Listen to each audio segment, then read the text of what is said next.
little bit about me for anybody who's curious. My name is Dylan Chirac. I'm a political science student at Colorado Mesa University, and I'm interning on the sheriff campaign of Lieutenant Baker. Tonight, I'm going to be asking him some questions, just trying to pick his brain a little bit, seeing what goes on in that mind of his. So, first question, just go ahead and introduce yourself. Tell us about who you are, the position you're running for, and why you're running for it. Okay. I'm Brent Baker. I am a lieutenant with the Garfield County Sheriff's Office. I've been there 24 years. I am a lifelong resident of the town of Parachute. I was born and raised here, grew up here, um, raising my family here. My parents were very involved in the community down here on the volunteer fire department, on the school board, and they kind of taught me my love for service and giving back to my community. And so I've been doing that ever since. I'm currently on the school board at Garfield County School District 16 as a director. I was on the board for Colorado River Little League. That can be hard to say quick sometimes. Also volunteer my time as coach on some local rec teams for our youth, and I do a little bit of everything in the community. I umpire and ref sometimes when I am forced to. But yeah, that's a little bit about me. I have worked about everything in the Garfield County Sheriff's Office. I have started in patrol, and then I moved my way up through supervision there from a corporal to a sergeant, and now to a lieutenant. I ran a narcotics dog, worked in the investigations division. I've been on the task force. A little bit of everything in the sheriff's office. Wonderful. Very nice, very storied career, it sounds like. Thanks. So, speaking of your career, dive a little deeper into that. Tell us about your experience in law enforcement, especially given that you've dedicated, it sounds like, much of your adult life to working in this office, in the Garfield County Sheriff's Office. Tell us about yourself as a young man, about who you were when you came into this office and where your life was at that point in time. I started as soon as I could. So right when I was 21, I went to the Delta Montrose Vocational Technical College, at that time is what it was called, to go to the academy. Loved every minute of the academy. Before that, I was on the fire department for 9 years, and I thought that was what I was going to do. I thought that was going to be my career, was work in fire department and EMS. At that time, there wasn't a lot of firefighter and EMS jobs, so I decided, the law enforcement world looks fun. Let's try that out. So at 21, I went to the academy, got that done, and from there, got hired on with the Parachute Police Department for 6 months. The county picked me up after that. I was a former Sheriff Tom D'Alessandre hire.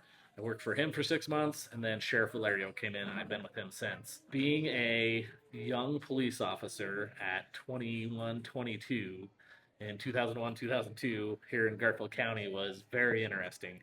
It was what we like to call the Wild West. Yeah. There was two of us on for the whole county, and we would run from Carbondale to Parachute quite frequently throughout the night, run into calls, and it'd just be the two of us trying to deal with everything in the county. It was very busy, probably a little dangerous, but we had a lot of fun. And from there, grew up in the department. We've had a great team at the sheriff's office. The sheriff's office has always been a big family. We invest a lot in training, which we should for our deputies, and I received a lot of that training. I've been very fortunate to receive a lot of that training. I believe that we should continue that, and it's very important for our young deputies to get a lot of training. All right. So, working in law enforcement, as you know better than anybody, can be a very stressful profession, from the long hours to the difficult job duties to going long periods of time without seeing your family and loved ones. So, first part of this question is, assuming that you are elected sheriff, what support services would you roll out or keep in place for staff who work in law enforcement and detentions? Sure. We currently have a great peer support system at the sheriff's office. It is one of the best in the area, if not in the state. We do our best to take care of our people when they have critical incidents or incidents in their life that are stressful. We also do really well in recognizing our accomplishments and awarding those accomplishments. We've come a long way from that. When I first started, there really wasn't awards or recognition for for a job well done, and now we definitely do a much better job of that. Moving forward, I see more of a need in our wellness program. Mhm. We need healthy, strong, mentally capable deputies. I think we can improve that area a lot by providing some physical training, some physical fitness on duty, maybe a workout on duty program, Yeah. and we'd really like to see that. Studies have shown that, especially people who work night shift and work long night shifts, like a 12-hour night shift, like we're currently working, is not good for your mental health. And it's not good for your productivity as an employee either. Mhm. And we need to evaluate what we're doing there and maybe start looking at some 10-hour shifts or 10 and a half hour shifts to where we are cutting back on a little bit of that and not doing those 12-hour shifts that are really not good for us. Mhm. And so I am looking at some 10 and a half hour shifts and bringing deputies into that and how we can structure that. It's a matter of making that work and making sure we have enough people to get that job done appropriately. I never want to reduce staff to the point where the deputies aren't safe Mhm. and calls are not being handled appropriately. And in the detentions division, they're not safe and we're not providing safety and security in the jail like we should be. So it's very important that we find that balance. But I do believe we need to work on that of going to a 10-hour shift to improve our deputies' lives. Excellent. Talking about your campaign, obviously the tagline for your campaign, integrity, transparency, accountability. Those are the pillars that your campaign has been structured off of. How are you going to ensure that that standard is met and exceeded in your administration? Absolutely. So it starts at the top, obviously. So the top has to have all three of those: integrity, transparency, and accountability. It has to start with me, and it has to go down through the rest of the agency. The integrity piece, we cannot skip on that at all. Law enforcement has to have integrity, and it cannot be compromised in any way at any point. Transparency, we have to let the people know what we're doing. We do a okay job with that currently, but we could do a lot better job. I think we need to communicate with our citizens a lot better and let them know what's going on. When an incident happens in the area, they need to know and they need to be informed, and we can do a better job of that. As far as the accountability piece goes, I think we can still hold the community accountable while holding us accountable. That's part of our job. Law enforcement is about accountability. Mhm. It's not always the piece people want to talk about holding citizens accountable, but if you commit a crime, you have to be held accountable, and that's our job. Within the agency, accountability is important, and that we're holding our people accountable, making sure they're doing a good job. Mhm. I think that's a huge piece, is making sure people are doing their job and they're doing it well. Here in Garfield County, we expect our law enforcement to be professional, courteous, and to do a good job. And that's that accountability piece that we're going to implement. Absolutely.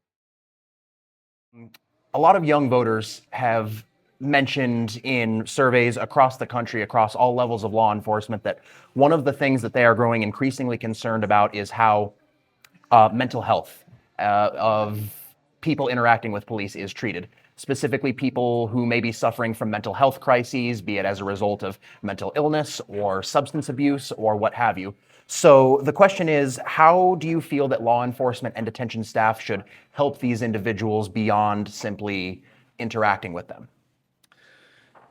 We are the stopgap. Mm-hmm. When a crisis occurs, we're the people that get called. Law enforcement is the people that get called. There is not a 911 for mental health, unfortunately. There are services, there's 988 that you can call, but when it's a crisis, law enforcement is the ones that are called to attempt to solve that crisis. We have a great partnership with Aspen Hope, who is our mental health responders. We need to continue that relationship. Unfortunately, recently the state of Colorado had a lot of grants that funded a co-responder program in the sheriff's office. That grant went away. And that's always a battle of finding finances to fund that mental health piece, but we need to continue to do that. We need to set aside some money to have a co-responder program and to figure out how to have some co-responders within our agency to respond to mental health calls. They're not going to go away, no matter how much we want them to. The state of Colorado has not stepped up to provide, that service to our community. So unfortunately, when crises occur, we're the ones that are going to respond. We are working hard to make sure all the deputies are CIT trained, crisis intervention trained, which is a great class, 40-hour class that they put on. And um, I just went through it a couple of years ago. Great class. But we need to continue that training, make sure all the deputies are trained in CIT and they have some form of ability to go handle those calls along with a co-responder. I wish, there was a program immediately out there that we could, that's not a law enforcement job anymore. Let's send the mental health first responders, but currently there's just not a budget for that. But it's something we need to look at, and really society at large needs to look at, that we need to figure out some programs to deal with the mental health crisis.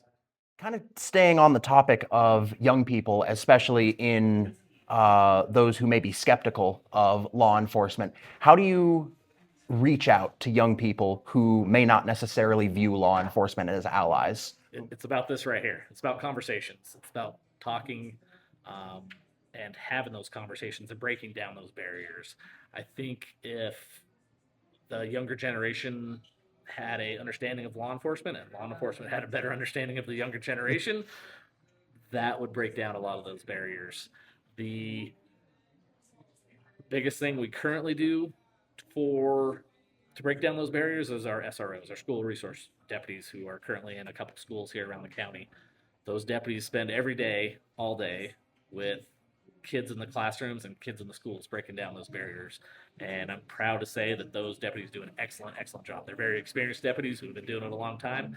They do great work there. It also kind of drives back to that transparency piece, right? About that communication and making sure the younger generation knows what we're doing and why we're doing it. I find that if you give people the why of what we're doing and why we're doing it, they usually understand and come around to that. Speaking of young people, but kind of going to the opposite side of the spectrum, not necessarily citizens, but offenders. How do you feel that law enforcement should best engage in diversion for offenders who are young, first time, low level, anything like that? When we're dealing with young offenders, we need to take everything into account. Currently, there's some great diversion programs out there, especially for school kids, that we can move those kids into instead of sending them into the criminal justice system. The judicial district and the courts have some really great programs out there, as well as with USOM. USOM does a ton of work in our communities with those diversion programs and making sure kids don't go in the criminal justice system. They go through some diversion programs and restoration programs, and that work needs to continue. We need to be good partners with USOM and the judicial districts, make sure that stuff's happening. On the other side of that, it's also law enforcement's job is to enforce the law. And so when applicable, we need to be doing that. It's not up to law enforcement to be judge and jury. It's our job to make sure the law's enforced and then to allow the courts and all those other partners to make sure they take care of those juveniles and either put them in a diversion program or a restorative justice program, or if they decide they need to go into the criminal justice system, then send them that way. But again, that shouldn't be on law enforcement. Our job is to enforce the law. So, one final question for you. Sure. Just a very open-ended one. How will your administration be different from the current one with, utmost respect to Sheriff Ilario, who has served this county for 20-something odd years, who has done a fantastic job of it, and he will be missed when he retires by a great many people. How will your administration carry the flame, so to speak? Absolutely. Sheriff Ilario has been a mentor to me. He's been in law enforcement around this valley for almost 40 years, and he has done great things at the sheriff's office to move it forward. My job is to take the ball and continue running. I am a very different leader than Sheriff Ilario, and you can sit us down in the same room and we would tell you the same thing. We have a different leadership philosophy, and I am going to do things different. I'm going to make some changes that I think are needed. And he's aware of that. So all those changes we talked about 10 and a half hour shifts, and I've talked about intelligence led policing in talks before about doing some data driven policing, making sure the deputies are out when they have time to go out on the county roads and be seen out in the county. Some changes to the task force where, again, we're intelligence led policing and making sure that we're hitting where crimes are occurring. Some wellness programs in detentions and in patrol. Those are all things that I'm going to change. Accountability at the top, from the top to the bottom. I think we do a very good job of that. I think we could do a little better. And am I going to burn the place down? No. Am I going to make some changes? Yes. And so that'll be what's different from Sheriff Larry and I. Well, thank you for sitting down and speaking with me tonight, and best of luck to you in your campaign. Thanks.